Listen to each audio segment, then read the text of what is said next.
আচ্ছা, আপনারা কি লক্ষ্য করেছেন আজ থেকে ঠিক 1 বছর আগে আপনারা যে জিনিসগুলো ওই 1000 টাকার ভেতরেতে কিনে ফেলছিলেন, ঠিক সেই সমস্ত জিনিসগুলো আজকের ডেটে কিন্তু আর 1000 টাকার ভেতরে কেনা সম্ভব হচ্ছে না। ওই জিনিসগুলো কিনতে আজকের ডেটেতে প্রায় 1200 থেকে 1400 টাকা মতো লাগছে। তো এটি কেন ঘটছে, বা এটি যে ঘটছে এই বিষয়টা কি বলে?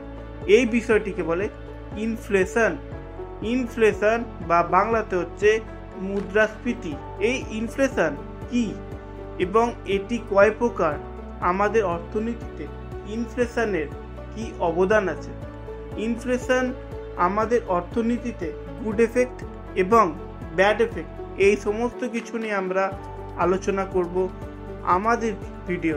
এই সমস্ত বিষয়ে বিস্তারিত জানতে আমাদের চ্যানেলটির সঙ্গে থাকুন এবং আমাদের চ্যানেলটিকে সাবস্ক্রাইব করুন।